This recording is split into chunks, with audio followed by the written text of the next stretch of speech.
entendía a Carlos Caicedo, pero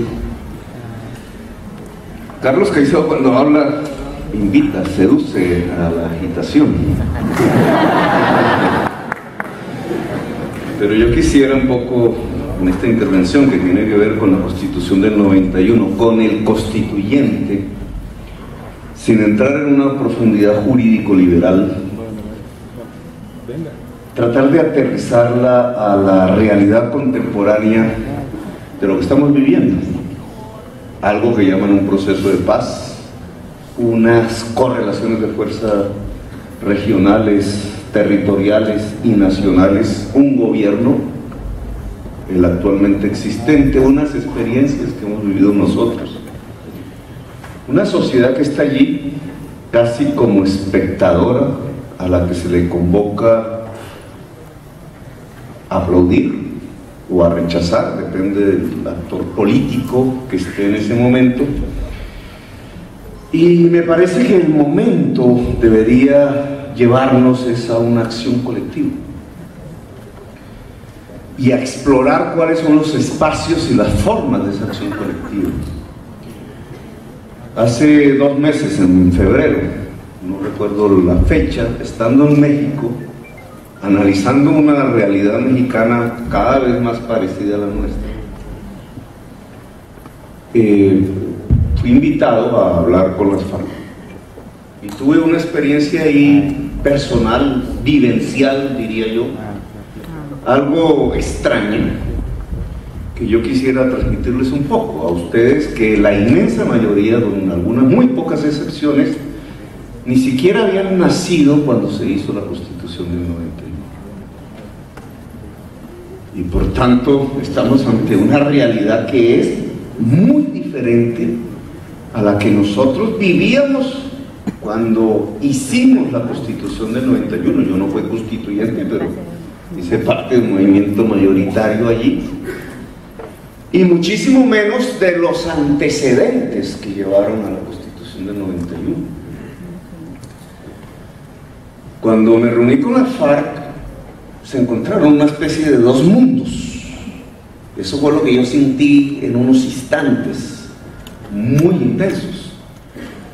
El mundo de la FARC, yo había visto a la FARC antes de esa reunión cuando tenía 27 años, incluso menos, tenía 26. Yo también tuve 20 años. Era combatiente uniformado del M-19. Estábamos en las montañas del Tolima, en un sitio al sur de la serranía de Camarte. Ya se me olvidó el nombre, era hacia Coyhaimas, llegando a la Tagaima, casi en la frontera con el Huila, se veía el cerro de Pacandé. Una zona tradicionalmente indígena, pero también tradicionalmente las FARC, del Frente de la Gaitana, y estábamos juntos los del M-19 y los de las FARC. Éramos diferentes, y esas diferencias no las entendía en ese momento. Los del M-19 teníamos fusiles, los de la FARC carabinas .30. Los de la FARC eran campesinos tolimenses, los del M-19 eran un menjurje de todo. Y llevábamos cerca de 2 meses caminando por esas montañas, en una especie de escuela de entrenamiento. Nos preparábamos para la guerra. Incluso estábamos pensando en tomarnos el municipio de Ortega como una fuerza conjunta de lo que se llamaba la Coordinadora Guerrillera Simón Bolívar. Y en esos días llegó Pizarro, y Pizarro venía de pactar con Jacobo Arenas, un viejo comandante de la FARC, el plan de la ofensiva militar a nivel nacional. No estaban pensando en la paz. Y en 3 días Pizarro, había mucha gente del M que pregonaba la posibilidad de hacer un nuevo proceso de paz. Había uno que había fracasado, y en medio de la sangre el Palacio de Justicia cerró un proceso de paz con Belisario Betancur, parecido a los que hoy hablan, hecho y firmado en Corinto, Cauca. Y esas horas de Pizarro allí en el Tolima lo llevaron a aceptar una reunión con Pardo, el actual Pardo, que siempre está, ¿no? Él es eterno, mucho más joven.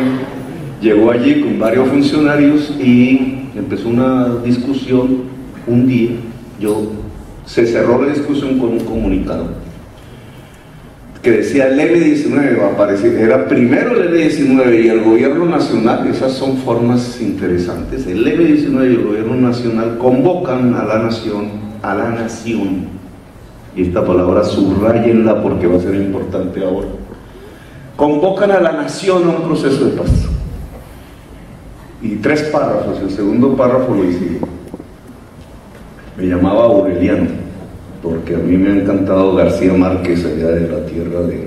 aunque él es más de Sucre que de allá de Aracataca, pero él... y salió eso, los periodistas despavoridos por la gran noticia. Inmediatamente la FARC llamaron al comandante Jacobo Arenas, allí delante de nosotros, pusieron un radio de eso, ya esto, señor, era la marca, y estaba el M-19 armado aquí, las FARC allá, todas armadas, habían unos 200 hombres y mujeres armados, más quizás, y el radio en el centro, Pizarro aquí, y Jacobo Arenas empezó a insultar a Pizarro, porque habían acabado de hacer un plan para una ofensiva militar, y cómo así que ahora salió un comunicado que empezaba un acuerdo de paz con el gobierno.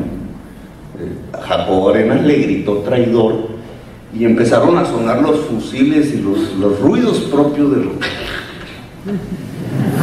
y eso iba para mal. Entonces el comandante de la FARC, que era un viejo campesino, me dicen que después murió de cáncer, Roberto, que no sabía leer, y yo quería enseñarle a leer. Después todas esas ideas románticas se me quitaron de la cabeza, no les voy a contar por qué. Tomó una decisión muy sabia, muy de hombre campesino de varios años que ha pasado por las duras y las maduras en esas montañas, y apartó a la FARC. Él tenía un cierto respeto conmigo y me pidió que hiciéramos una despedida muy amistosa para que eso no pasara a mayores, y se fueron. Recuerdo aún la columna larguísima de hombres y mujeres, muchachos y muchachas, yéndose. Nunca más los volví a ver. Los volví a encontrar, no esos mismos, los que estaban allí en La Habana ahora, en febrero. Y entonces, lo que yo que sentí, sentí 2 mundos, sentí una historia que había pasado. Un mundo en cierta forma congelado en las FARC, y una especie de historia intensa que había pasado sobre mí, a través de todo esto que hemos vivido, incluida la alcaldía de una de las ciudades más grandes del mundo, y con un presupuesto de los más poderosos de América Latina, de países de América Latina. Esa experiencia fue extraña, no puedo denominarla de otra manera.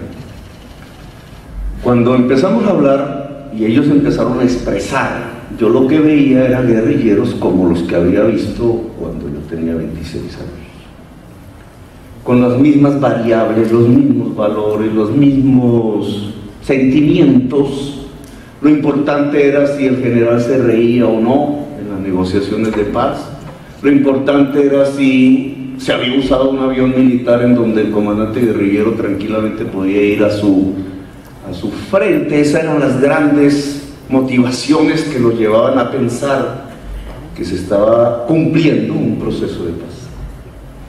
Y yo lo que pensaba para mí, y alcancé a traducirlo, es que me parecían profundamente ingenuos, que no entendían de la dinámica de la política real de Colombia, que los estaban engañando, fue lo que pensé.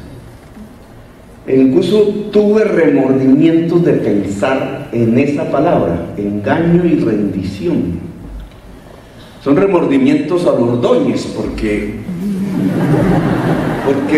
tienen que ver, digamos, con una historia colombiana de hombres y mujeres armados que se supone se sacrifican por cambiar una sociedad, y que a la postre, después de 60 años de no sé cuánta cantidad de sangre, terminan ni siquiera sacando un decreto. Un decreto hoy es pecaminoso a los ojos de Ordóñez y se critica. Y en cierta forma una competencia entre esas élites revolucionarias, llamémoslas así, no entremos en peyorativos, de parte de la historia latinoamericana que al final del tiempo, este es el final del tiempo, terminan como en un vacío en donde ese sacrificio y esa sangre fue en vano, porque ni un decreto logran sacar.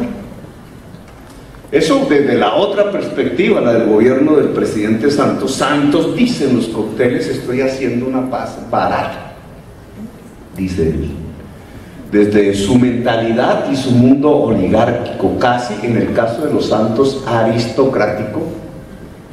Le escuché a Antonio Galán hablar de dictaduras y cosas de esas. Nosotros tenemos una democracia hereditaria, lo cual significa que no hay democracia, porque no puede haber una democracia hereditaria. Pero ustedes ven la historia y es una sucesión de familias las mismas de siempre, en el territorio y en la nación. Pues Santos, desde esa mentalidad casi aristocrática, piensa que está haciendo y tiene cierta vergüenza, cierta condición vergonzante con quien fue su aliado político Uribe, porque trata de explicarle y decirle: oiga, Uribe, no te pongas tan bravo, si es que yo estoy haciendo una negociación barata, nos estamos rindiendo, dice, no nos cuesta nada. Se acabó el problema de 60 años de la existencia de las FARC como organización armada, y estoy a punto de lograrlo, y Santos quiere lograrlo, obviamente.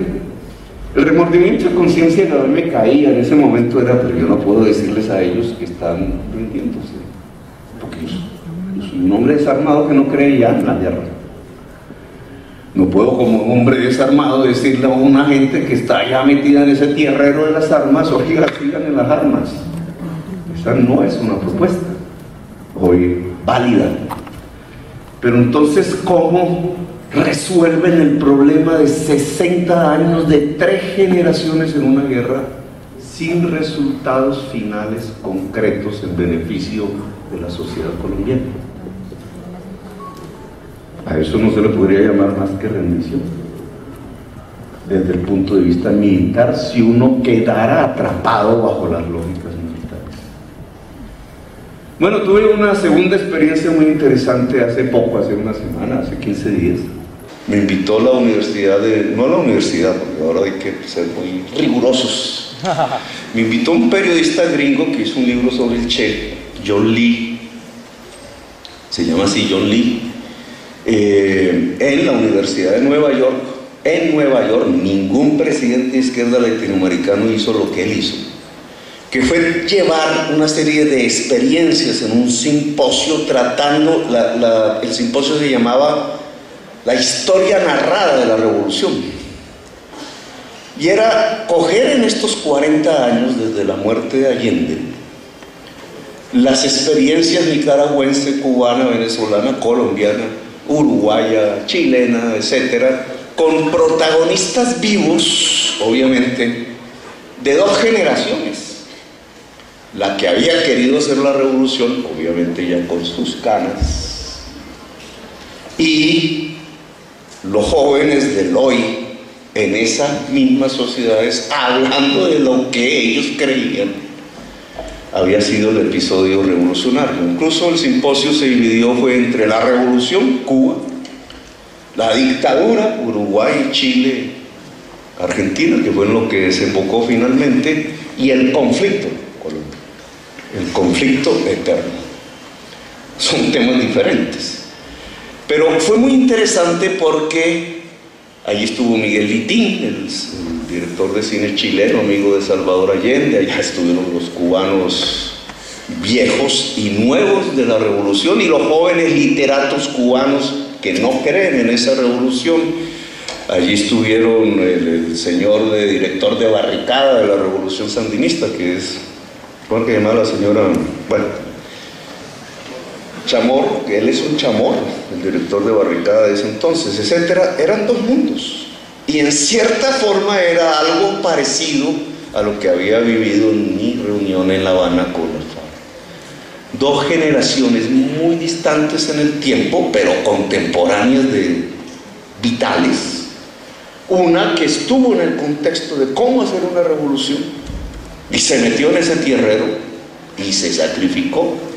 Y otra hoy que ni nació en esos años y que empieza a interpretar esa historia desde otras coordenadas políticas, desde otras sensibilidades políticas. ¿A qué lleva este cuento? A mí me parece que lo que hay que plantear hoy es algo nuevo, a pesar de nuestra vivencia en la Constitución del 91. Y me explico. Antes de hablar de la Constitución del 91, un libro que yo vi fue en película, que es de Carlos Fuentes, que se llama El Gringo, viejo gringo. Gringo viejo se llama exactamente, gringo viejo. Lo que hace la película es narrar la historia de un revolucionario mexicano de la época de Zapata. El revolucionario mexicano es, pues, un hombre bien parecido, un general, le dicen general de la revolución, a caballo, hace una conquista, llega a una hacienda, la hacienda es la de su padre y él es bastardo.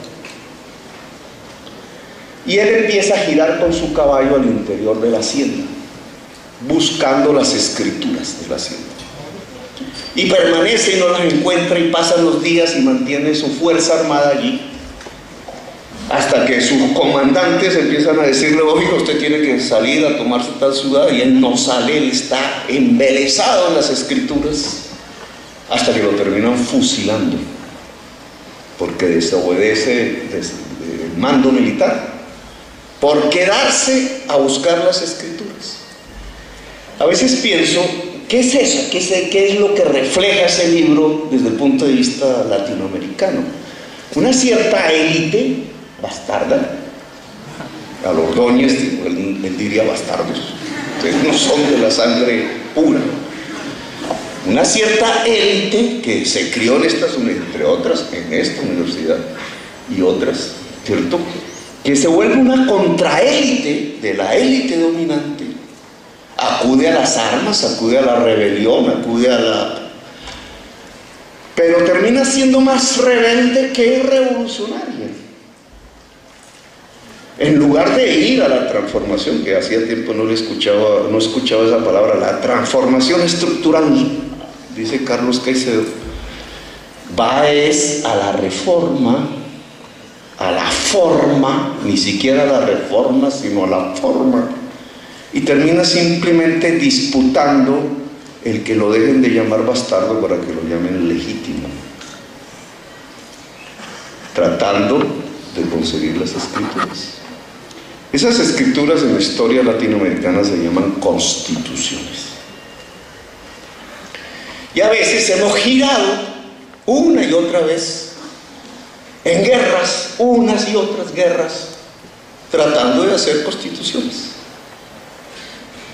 Es un paradigma político que viene, entre otras cosas, desde finales del siglo XVIII.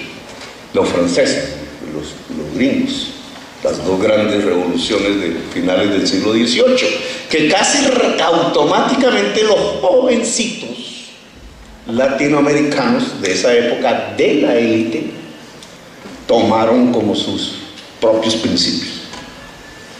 Bolívar, Miranda, etc., Nariño, etc.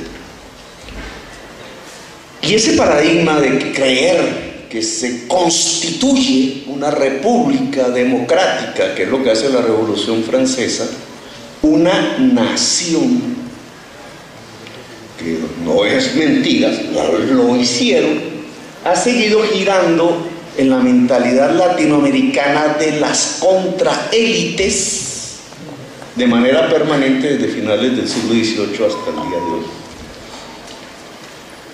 Incluso uno podría decir, la gran discusión de Bolívar y Santander en los campos de batalla es la misma del M-19 y las FARC. Y me explico. Santander era un guerrillero, siendo miembro de una élite criolla, ¿cierto?, que hace el grito de independencia y que los empiezan a fusilar en la Reconquista. Pues los que sobreviven terminan en los campos, en las haciendas. Pero esos que sobreviven son blancos de la élite. Santander es uno de ellos, hay otros. Y entonces se constituyen en guerrillas contra el ejército español. ¿Qué es lo que les dice Bolívar? Así no ganamos. Hay que construir un ejército libertador. Pero el ejército libertador, por número, no puede estar constituido de la misma clase social de la guerrilla. La guerrilla, como es de blancos, pues es pequeña. El ejército libertador, para ser ejército, tiene que ser de negros, de descamisados, de mestizos, de indígenas. Esa es la gran discusión entre Bolívar y Santander. Santander no le gustaba el cuento de un ejército popular. Quería seguir siendo de su élite. Bueno, la discusión entre el M-19 y las FARC en términos militares antes de las vicisitudes de la historia fue: ustedes siguen siendo guerrilla, por eso el Frente de la Gaitana tenía carabinas .30, nosotros queremos ser ejército. Un ejército tiene que liderar un proyecto nacional o no es ejército. La guerrilla puede seguir siendo marxista, porque es un pequeño número de personas. Ese es un paréntesis, porque ese paradigma de la transformación política en Latinoamérica a partir de constituyentes que constituyen repúblicas democráticas, que nunca han sido democráticas hasta el presente, nos sigue persiguiendo como una especie de cárcel mental. Entonces, en la cabeza de la FARC está, en muchos de sus dirigentes, está: ¿cómo es posible que estos muchachitos que nosotros expulsamos de las FARC, que se llamaron después el M-19, terminaron haciendo un proceso de paz que hizo una constitución y nosotros no somos capaces de sacar ni siquiera un decreto del gobierno? Cuando llevamos 60 años y somos miles y miles, y toda la mitología propia de la historia de las FARC. Ese es un tema sobre el cual nosotros somos espectadores. Hace parte de las lógicas que están en La Habana. En La Habana entonces tenemos una guerrilla con cierto desespero histórico, porque no tienen un desespero militar, sino un desespero histórico, negociando con un gobierno que también tiene un desespero histórico, que es el de, ese sí, el tiempo que le queda a Santos en el gobierno. Y entre ambos desesperos tratan de fabricar lo que llaman un proceso de paz. Yo creo que a partir de ahí debemos empezar a dejar de engañarnos. Lo único a lo que podría llegar las FARC y el gobierno de Santos, y podrían incluir al ELN si acaso, es a acabar una guerra, no a construir un proceso de paz. Y este es un tema dramático, porque ahí sí nos pega a nosotros, los que estamos aquí, los que están fuera de este recinto, a la sociedad colombiana. ¿Por qué?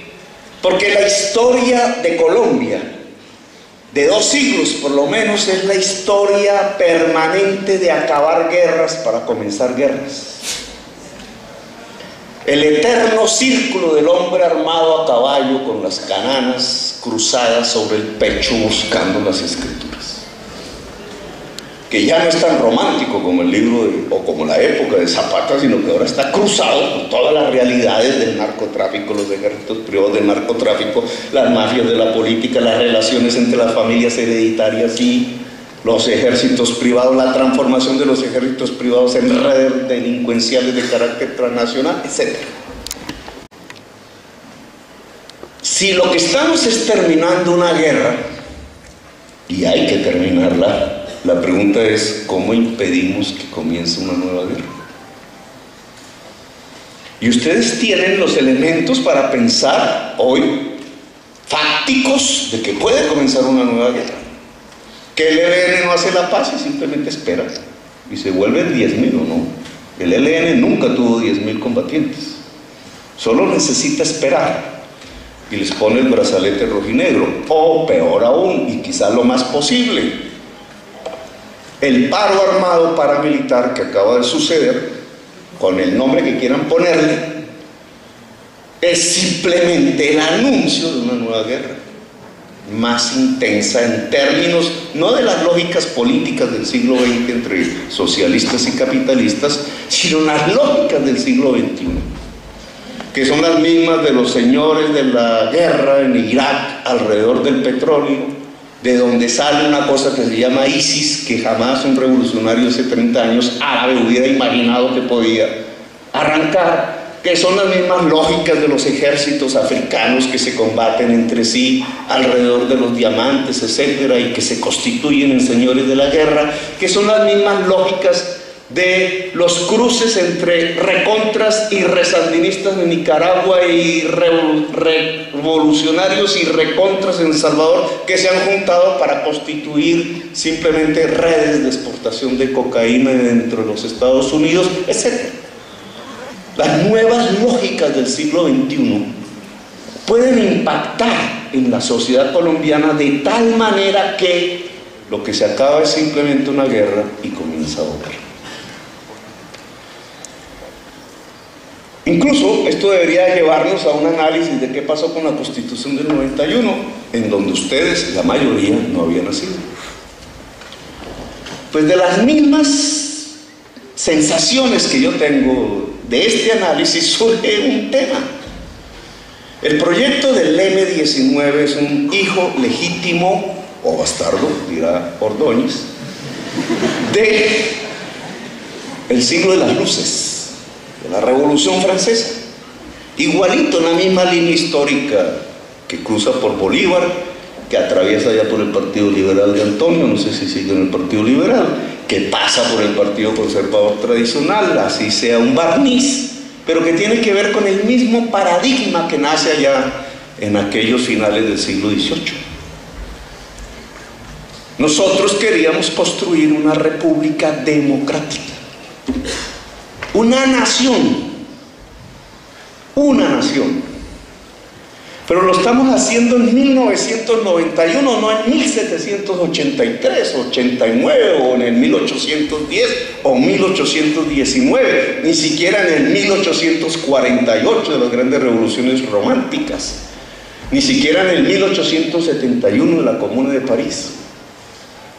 Lo estamos haciendo en 1991, ustedes no habían nacido, pero todavía es demasiado reciente como para entender cómo es que un país de 2 siglos después de las revoluciones democráticas todavía se está planteando la necesidad de construir una nación, que, como decía Rousseau, uno de los filósofos de esto, de lo que estoy hablando, es básicamente un pacto social, un contrato social, un contrato o pacto social, que es un acuerdo de convivencia, un pacto de paz entre todos y todas, que significa que en un territorio determinado nos vamos a dejar de matar, vamos a convivir porque vamos a gozar de manera igualitaria de ese territorio. Esa es la idea de la democracia representativa o liberal.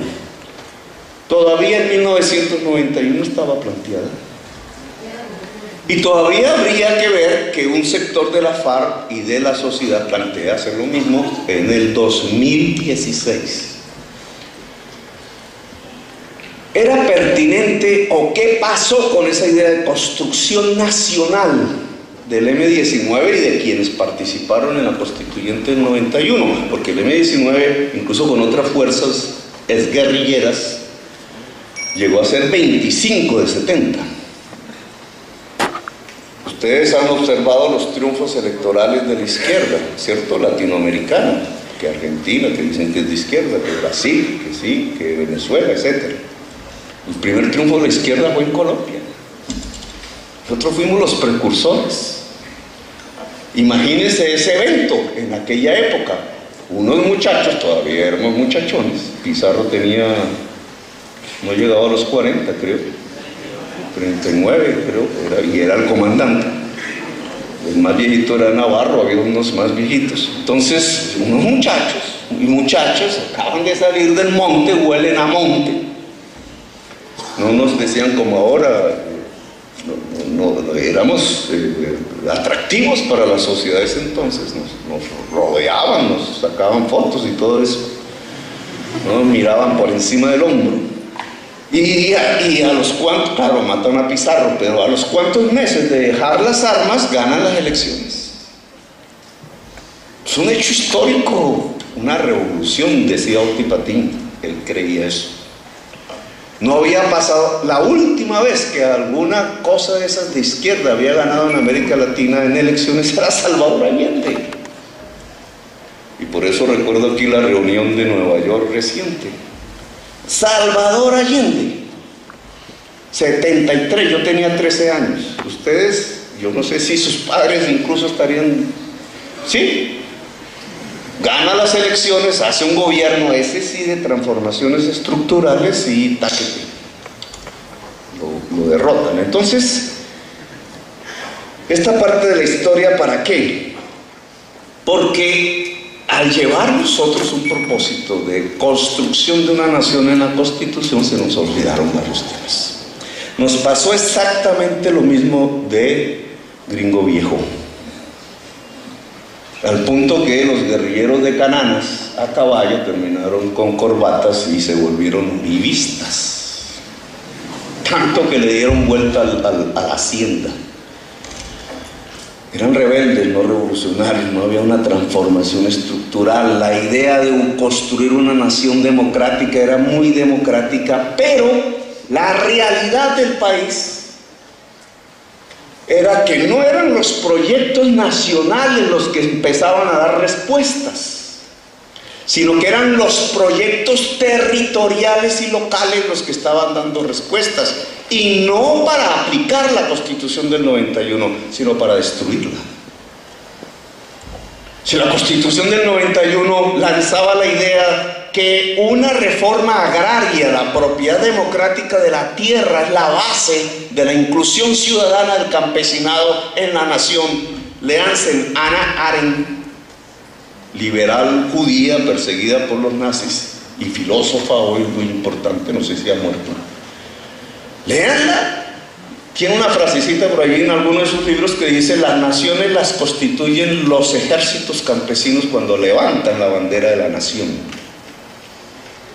Pues nosotros allá en la Asamblea Constituyente, yo no fui constituyente, pero estábamos ahí.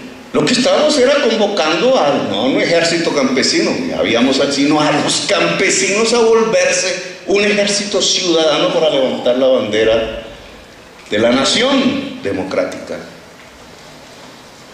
Esos artículos están escritos allí. ¿Qué pasó en la realidad? ¿A dónde fueron para parar los campesinos, Carlos? A la fosa común. Mire la realidad frente al revolucionario, al rebelde utópico y bastardo que va buscando unos papeles como el objetivo de su revolución. La realidad es que en los años siguientes, durante toda la década del 90 y aún hasta hoy, lo que vivimos fue un genocidio. Porque esa es la palabra que hay que usar. Ahí los números varían, pero por lo menos hay 200.000 muertos, que no eran de revolucionarios. Si la revolución hubiera tenido 200.000 combatientes, estábamos hablando en otros términos. No, campesinos humildes, gente que por alguna razón cualquiera, hasta religiosa, terminaban atravesados en la construcción social de las rutas del narcotráfico. El mensaje democrático de la Constitución del 91 se convirtió en la práctica, en la insurgencia local contra la Constitución del 91. Y no solamente de la FARC y del ELN, que así lo dijeron explícitamente, sino básicamente de las familias del poder local que convocaron de inmediato la unidad del ejército paramilitar para hundir en sangre la Constitución del 91. Cuando yo hablé con Oti Patiño, siendo él sí constituyente, en la constituyente, Oti me dijo en una noche, estamos haciendo la revolución. Oti era un dirigente, era un dirigente del M19. Oti me dijo, estamos haciendo la revolución. Y yo decía, yo estaba encima de un tapete muy fino del Centro de Convenciones Gonzalo Jiménez de Quesada, y yo tenía otra idea de la revolución, que era entrar al Palacio, no de Justicia, sino de Nariño en tanques. No aplaudan eso, porque eso no va, eso ya no es. Estamos viviendo otro mundo. No me lleven al pasado, porque yo sí no me quiero dejar atrapar allí. Pero es importante que ustedes conozcan eso, porque es el momento de una nueva acción hoy, pero es diferente. Cuando yo estoy encima del tapete y Oti me dice, estamos haciendo una revolución, es porque él está haciendo la Constitución, es decir, las escrituras. Y él cree eso. Lo que pasa en realidad en estos 3 minutos que faltan, lo que pasa en realidad es que lo que se provoca en el país, en la historia y aún hasta el día de hoy, es una contra-revolución democrática hecha desde el territorio por las élites del poder del territorio vinculadas al narcotráfico. Esa historia ustedes la pueden sumar, es un Auschwitz. Es un Auschwitz. Los gobernantes responsables de eso alguna vez eran juzgados, no tengo ni idea. Las ideologías que se han configurado en el seno de la sociedad colombiana, no en la élite, sino en la sociedad, son de las mismas que generaron el Auschwitz, guardadas las proporciones. Yo me refiero a Ordóñez por lo que pasó, pero Ordóñez es apenas uno de una fuerza social que piensa como pensaban los chulavitas a mediados del siglo XX. Esos chulavitas que ni ustedes ni yo conocimos, somos demasiado jóvenes para eso. Esos chulavitas eran hijos directos, casi inmediatos, casi contemporáneos de las hordas nazis, franquistas y fascistas de Europa. Los trajeron en sus ideas. Los diarios conservadores de ese entonces ponían a hablar a Hitler, ponían a hablar a Mussolini. Eso se expandió como se expandió en Europa, como una ideología, y entonces era santo, era orden divina eliminar la diferencia. Y como en Colombia no habían tantos comunistas, que eran unos cuantos campesinos cafeteros al sur de Bogotá y unos trabajadores aquí mismo en Barranca, en el río Magdalena, que habían constituido las primeras organizaciones comunistas. Como eso era tan pequeño, pues el bolchevismo era el liberalismo. Y se desataron contra el liberalismo los masones y todas esas vainas. Hoy lo llamarían el castrochavismo. Pero eran las mismas formas de articular a partir de la estigmatización y de la ideología que elimina la diferencia, el exterminio. Y eso nació en Europa, lo trajimos casi inmediatamente nosotros. Los alemanes tienen una gran gracia. Y es que terminada la guerra hicieron su tribunal de Nuremberg, hicieron una especie de catarsis, de autocrítica de la sociedad completa para eliminar las posibilidades en el futuro de que eso pudiera pasar de nuevo. Los españoles no. Los españoles saldaron el asunto permitiendo bases gringas en su territorio. Y por eso Franco duró tanto. Y los colombianos, ¿saben cómo salvamos el asunto? No nosotros, sino los gobernantes del entonces, después de que mataron 300.000 colombianos, de 11 millones, que era el total, la mayoría campesinos, mandando unos señores viejitos y unos jóvenes a la guerra de Corea, a luchar contra el comunismo. ¿Qué daño nos ha hecho a nosotros un coreano del sur o un coreano del norte en nuestra historia como para ir allá a matarnos? Pues era nuestra oligarquía tratando de saldar sus cuentas con el fascismo que había desatado en Colombia para que los gringos los siguieran apoyando, porque los gringos eran antifascistas en ese momento.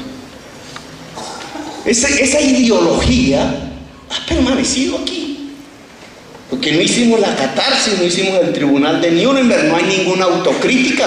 Aquí incluso elaborar ese tipo de mentalidad eliminadora de la diferencia es plausible, y hasta presidentes han existido en los últimos años enarbolando esas ideologías. Hasta un procurador tenemos, que sería imposible todavía en la Europa, aunque Europa está degradándose democráticamente, está degradando su democracia, pero aún hoy sería imposible una figura como Ordóñez al frente de los destinos. Bueno, a mí se me acabó el tiempo, pero yo debo pasar a la práctica, a la acción. ¿El qué hacer? Si lo que está planteado en La Habana es simplemente acabar la guerra, y hay que aplaudir eso, hay que apoyarlo, porque sacamos consiguiendo esa guerra, lo que tenemos que proponernos como acción política inmediata es construir la paz. Construir la paz no está en La Habana, ni en los protagonistas de La Habana. Mientras sea el protagonista de acabar la guerra es el hombre armado y la mujer armada, el protagonista central de construir la paz es el ciudadano y la ciudadana, es decir, nosotros. Pero esa paz no se construye como lo pensó el M-19, tramitando una nueva constitución para la Segunda República Democrática. Porque volvemos a lo mismo. Y no es, tampoco estoy de acuerdo con Antonio, no es en las reglas del juego actual, entonces a ver cómo somos mayorías en el Congreso. O sea, mientras hayan bultos de billete y pobreza en Colombia, la mayoría la tienen los dueños de los bultos de billete, es decir, el narcotráfico. Nosotros tenemos que pasar a una especie de reconstitución del territorio de manera democrática, del territorio, no de la nación. Porque fue del territorio donde nació las fuerzas que hundieron en sangre la Constitución del 91 en la aplicación, no en la juridicidad. Y entonces hay una tarea un poco analizada para el hacer. ¿Cómo un territorio violento colombiano se pacifica? Yo vengo de gobernar un territorio concreto, la ciudad de Bogotá, que tiene ahí su concreción. Es un territorio, no es el centro del país, aunque está ahí, es un territorio con unas dinámicas complejísimas propias. Fue uno de los territorios más violentos de América Latina en el 93. Se viene pacificando. ¿Cuál es la magia? Entre otros también podríamos ponerlo aquí en Bucaramanga, como territorio, Bucaramanga, no Santander, ¿cierto? Como un territorio específico. Territorio no es el departamento, territorio es algo como la comarca, algo que vive concretamente la sociedad y que sabe perfectamente cuál es cuando vive allí. No coincide con los límites jurídicos. El territorio colombiano es violento. ¿Cómo se pacifica? Si yo voy a la experiencia bogotana y simplemente sabiendo que es un territorio diferente, el territorio específicamente llamado bogotano se pacificó democratizando. ¿Democratizando qué es? Que los detentores del poder en el territorio se sustituyen por las ciudadanías diversas del territorio. Y entonces lo que tendríamos que concluir es que un territorio violento se pacifica si cambian sus relaciones de poder.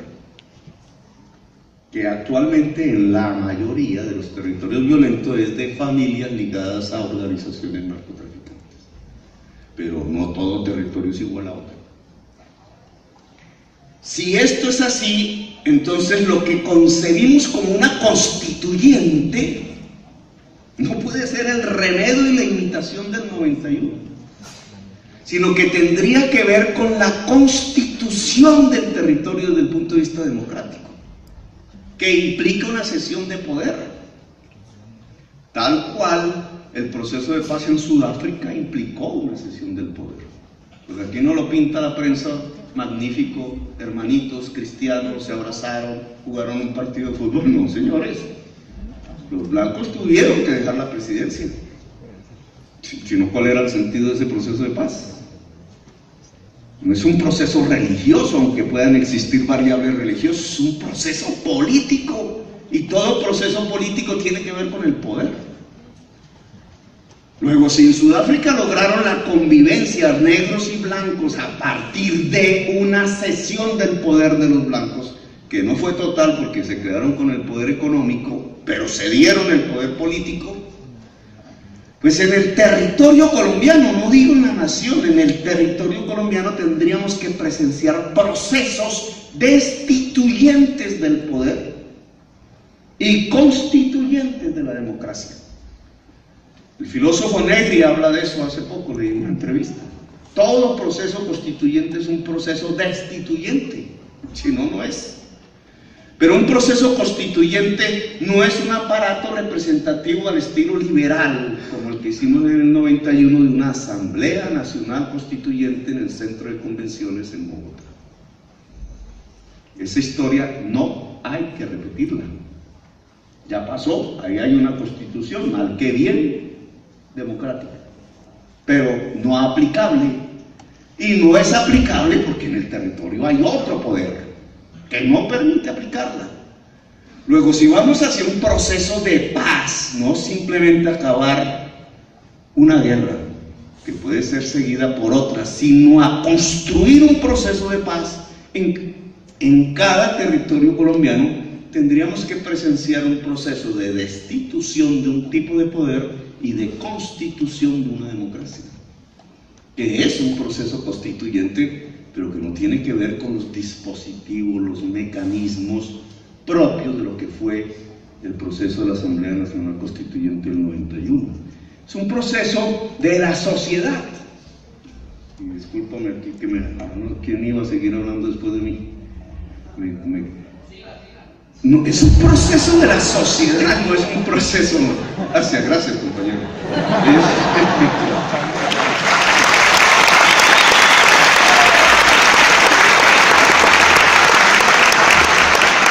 No depende para nada de los actores que están en La Habana, a los cuales hay que aplaudir que les vaya bien. No depende de Santos y sus desesperos históricos y su incapacidad histórica. Porque un presidente que dice que un proceso de paz sale barato, está pensando en una rendición, no en un proceso de paz real de la sociedad colombiana. Está abriendo las puertas para la nueva guerra. Y claro, no va a ser él el presidente, pero además le está abriendo las puertas al que sería el presidente de una nueva guerra, Germán Vargas Lleras. No me quiero meter aquí en discursos todavía presidenciales, porque creo que no es el momento. No. Entonces, si en el territorio tenemos que presenciar un proceso destituyente del poder y constituyente de la democracia, y el territorio no es por allá en Urabá, que lo es. El territorio es aquí y ahora. En cada parte del país es un aquí y ahora. En cada parte. Yo vengo de Bogotá, ahí hay un aquí y hay una ahora. Pero aquí está Bucaramanga, aquí hay un aquí y una ahora. ¿De quién es el poder en Bucaramanga? ¿Quién rige los destinos del agua? Algo tan cotidiano y simple, pero tan básico y vital. ¿Quién rige los destinos del agua en el territorio que se llama Bucaramanga? ¿Cuáles son las lógicas? ¿Las de la democracia o las de la especulación inmobiliaria? ¿Cuáles las de Bogotá? ¿Cuáles las del Magdalena Medio? ¿Cuál es la de la frontera con Venezuela? ¿Cuál es la de La Guajira, ya cerca a su tierra? ¿O las de Santa Marta hoy? ¿O los de lo que usted llama la Sierra Nevada de Santa Marta? ¿Cuáles son los impactos que permitirían en ese territorio una democratización? Y aunque no puedo explayarme ya en este tema, en mi reunión allá en febrero con las FARC, un poco ahí, muy reflexivo, muy pensativo, muy en una situación extraña, yo sentía que había que poner sobre la mesa de la discusión nacional por lo menos dos grandes temas de cara a la reconstitución democrática del territorio. La Convención Americana, allá de galán de los liberales de los años 70 en toda América Latina, eso nunca lo había leído. Ahora que usted, Carlos, dice, ¿cómo es posible que un procurador que ha sido nombrado destituya a un alcalde que ha sido elegido? Eso no está en la Convención. Convención Americana de Derechos Humanos, que incluye los derechos políticos, prohíbe eso. Dice, ningún funcionario elegido, servidor elegido por el pueblo podrá ser destituido sino por juez, es decir, porque cometió un delito. Disciplinar a un funcionario elegido es disciplinar la política. Así de simple. Que el funcionario elegido tiene una política diferente al disciplinador, el disciplinador lo saca. Y entonces lo que hemos tenido es una recomposición del mapa político local desde el punto de vista de la ideología del procurador. Pero no es el único destituyente. Los contralores, los personeros, los no sé qué, todos son policías políticas disciplinando la política que ha sido elegida por el pueblo, para bien o para mal.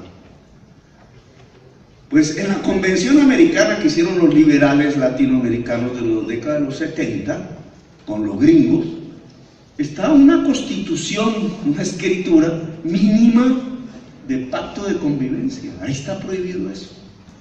La pregunta es, ¿por qué en Colombia no se aplica la Convención Americana de Derechos Humanos? La Constitución del 91 dice que es parte del bloque de constitucionalidad, porque nosotros aprobamos esa convención, pero no se aplica.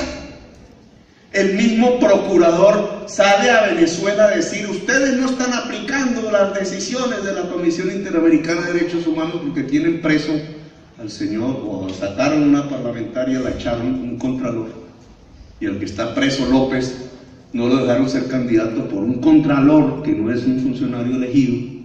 Entonces dice el procurador, allá no se aplica, pero él mismo no lo aplicó aquí. Es que Colombia no aplica la Convención Americana de Derechos Humanos, habiéndola firmado. ¿Cómo es que la FARC no plantea que se aplique? Porque lo hicieron los liberales de los 70, los gringos. Entonces es el imperialismo. La única manera que tenemos en América Latina, en medio de estas discusiones políticas polarizadas, para no matarnos y no meternos de nuevo en 30 años de guerras y de dictaduras y de millones de exiliados, que es lo que acabamos de vivir, es que se tenga un pacto mínimo de convivencia. Y está ya escrito, puede ser perfeccionable, pero está escrito, con una institucionalidad. No se aplica en Colombia. ¿Cómo es que no hablamos en un proceso de paz? Si queremos construir una paz, simplemente en que se aplique. Y este no es un tema de juristas, es que ¿qué sacamos en un territorio si la ciudadanía elige un alcalde o un grupo de alcaldes? Vamos a suponer que son combatientes de la FARC y que estamos en el Piedemonte Llanero. Si los contralores del Partido Liberal los van a destituir, usados los contralores locales como policía política, no. El problema hoy no son las garantías de ser oposición. Cuando a mí me dicen, ¿usted debió seguir siendo senador? Pues chévere, claro, un senador grita y grita y grita, pero no hace nada. Chévere, ¿no? Pues sí, puede hablar. Sí, le damos el turno a la palabra, a veces ni eso. No, el derecho en la acción política es el acceso pacífico al poder, es decir, la posibilidad de gobernar. ¿Cuáles son las garantías para quienes pensamos de manera alternativa de poder gobernar? La muerte, el ostracismo, la inhabilidad de por vida.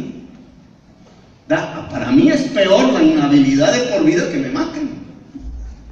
Porque cuando un ser humano ha hecho de la acción política su vocación, pues es un problema que le digan no más. Como cuando a uno le llevan preso, pero llevarlo a uno preso uno sabe que en la cárcel sigue haciendo acción política, luego la cárcel no era un castigo para uno. Pero que no pueda, en las reglas democráticas, tener el derecho a elegir o ser elegido, ¿de qué pase habla? En el territorio lo primero que hay que revivir son las garantías de poder ser gobierno de parte de la ciudadanía. Y eso se llama hoy por hoy Convención Americana. Pero hay otro tema, y finalizo, y no lo puedo profundizar porque sería materia de otra conferencia que espero que me inviten.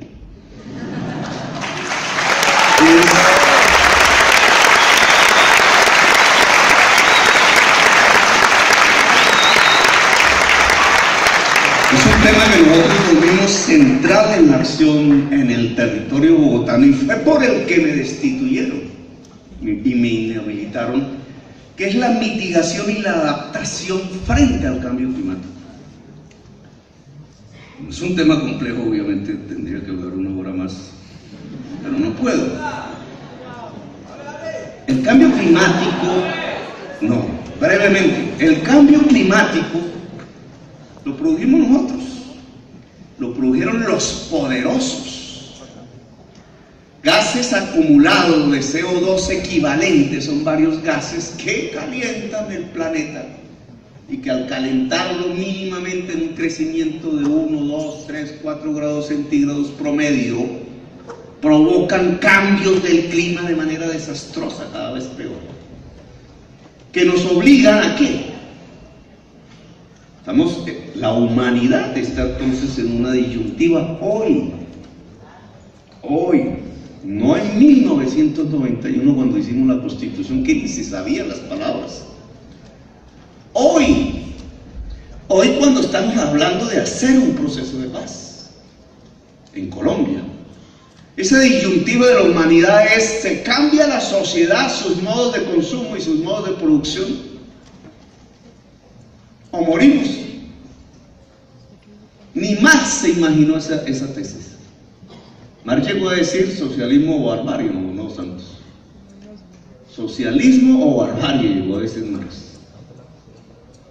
Los estalinistas, con el respeto de Santos, llegaron a decir: eso no hay barbarie, solo va a haber socialismo, como si toda la humanidad, por leyes científicas, fuera indefectiblemente hacia el socialismo.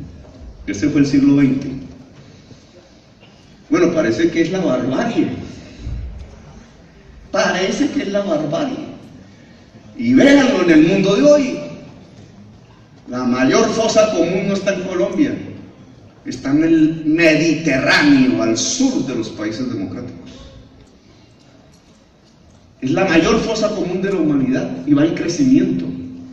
¿Y qué es lo que está pasando? En Irak, en Siria, en el Medio Oriente, en nuestra propia América Latina, en México. ¿Qué es lo que está pasando si no es que está creciendo la barbarie y la destrucción de la democracia? ¿Y por qué? Porque los mecanismos sociales, políticos, diplomáticos, etcétera, militares, han eclosionado alrededor de un problema que es el petróleo. De una economía capitalista que giró durante el último siglo alrededor del consumo intensivo del carbón y del petróleo. Y nos está matando. Y entonces hoy se reúnen todos los presidentes del mundo, ni más ni menos. ¿A qué? A hacer un difícil mecanismo de concertación con las grandes multinacionales que se han enriquecido alrededor del petróleo, buscando la construcción de una economía sin petróleo. Pues son más fuertes las multinacionales que los gobiernos, pero independientemente de eso, el llamado que le está ocurriendo a toda la humanidad es: o que cambia su paradigma de consumo y de producción, o muere. En 1917 los obreros decían el capital versus el trabajo y nos podemos asaltar el cielo. En 2017, un siglo después, nos toca a todos decir no que vamos a asaltar el cielo, sino que si no cambiamos radicalmente, estructuralmente, pero en un sentido diferente a como pensaban los marxistas, las economías, los consumos y las producciones, morimos. Eso no lo conoce la oligarquía colombiana. La oligarquía colombiana es ignorante del problema fundamental de la humanidad. Incluso me recuerda a Gramsci cuando decían, cuando ellos ya no son capaces de gobernar, se produce la situación revolucionaria, decía Gramsci. Pero para eso nosotros tenemos que ser capaces de gobernar, porque si no lo que viene es una crisis sin solución, la barbarie. Bueno, ¿cuál es el territorio que está a la espera de una reconstitución democrática para poder hacer la paz? La agenda del cambio de los modos de producción y de consumo para mitigar y adaptarnos al cambio climático.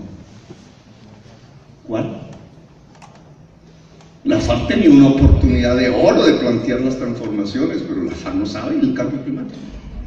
No son capaces. Y menos el gobierno de Santos. En cada territorio, este tema, cuando se estudia y se aplica y se discute socialmente, da una serie de políticas concretas profundamente transformadoras.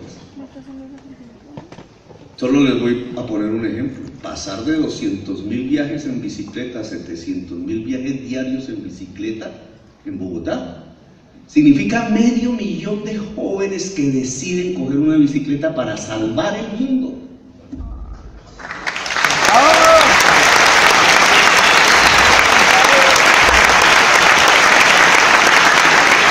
Nosotros éramos niños, Carlos, usted allá en sus balbuceos del ELN y yo los míos del M19. ¿Cómo pensábamos que íbamos a cambiar el mundo? Jamás se nos ocurrió que el mundo se podía cambiar subiéndose en una bicicleta. Eso no estaba en nuestro. Es hoy que se plantea. Pero es tan activista el joven de aquella época que cogía las armas y se iba a la montaña a sacrificarse, como muchos de aquí de esta universidad. Como el de hoy que se sube en la bicicleta sin necesidad de sacrificarse y de sentir lo que significa incluso hasta burlarse del que va en carro, porque va más rápido.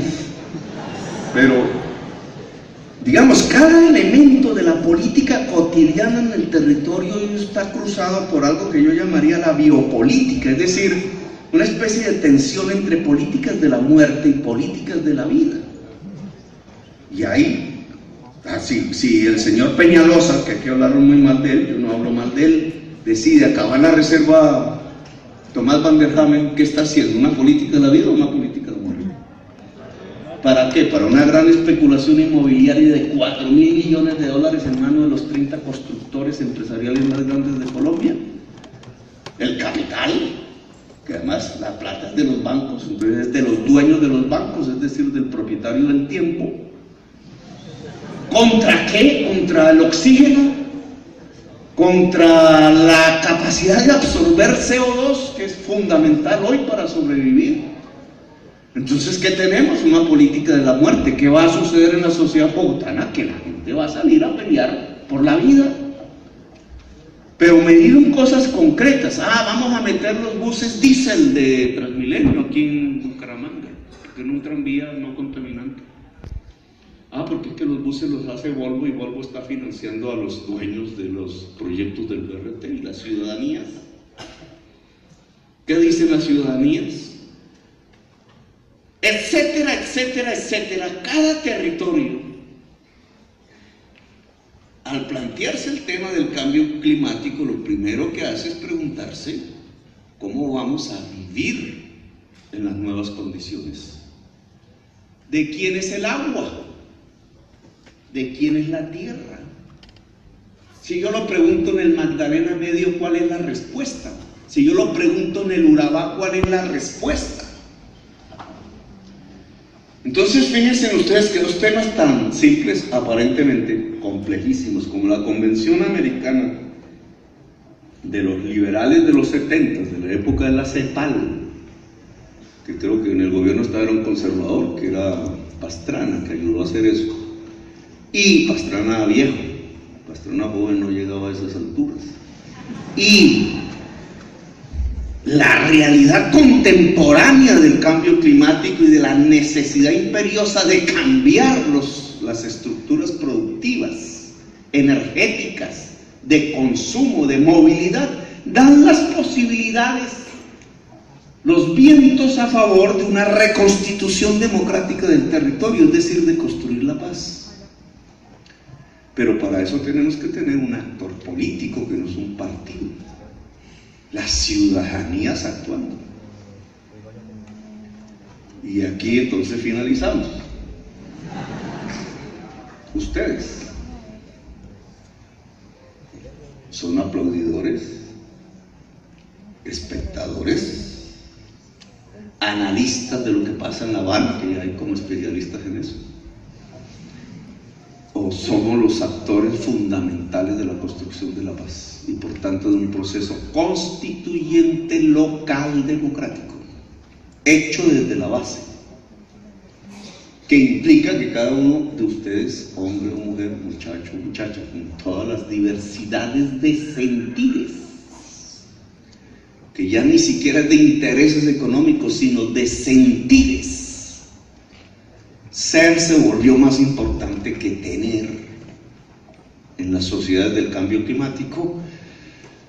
¿Cómo actuarían con esa diversidad de sentires en la democratización del territorio en la provincia comunera, en Bucaramanga o en el Magdalena Medio? Son ustedes los protagonistas. Y por tanto la convocatoria que yo, después de estos 40 años de historia que han pasado, para bien o para mal, les haría: este es el momento de ustedes, no de nosotros. No es el momento de la Constitución del 91 ni de quienes la hicieron. No es la misma historia, no es la misma sociedad, no se repite la historia, se inventa. Aquí vamos o hacia una nueva guerra en escala nacional, o vamos hacia una destrucción de la vida humana a escala planetaria, o somos capaces de actuar y corregir el rumbo. Y entonces podríamos hacer coincidir, sin utopías ni espejismos, una construcción democrática en el territorio en Colombia y por tanto de la paz, y una nueva forma, una nueva sociedad capaz de reconciliarse con la naturaleza y el planeta. Por eso pelear porque no mataran los toros no era simplemente un acto de humanidad. Simbólicamente, en un centro, en un símbolo central del poder oligárquico, dejar de impedir que mataran toros y aplaudieran matando toros es más allá.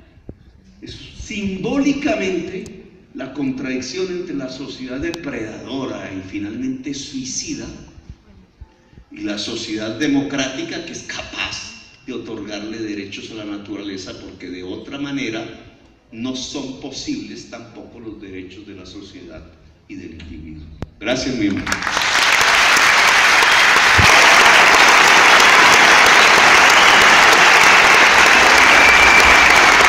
Muchísimas gracias a nuestros conferencistas que han participado en esta sesión inaugural de la Cátedra Low House, los exalcaldes Gustavo Petro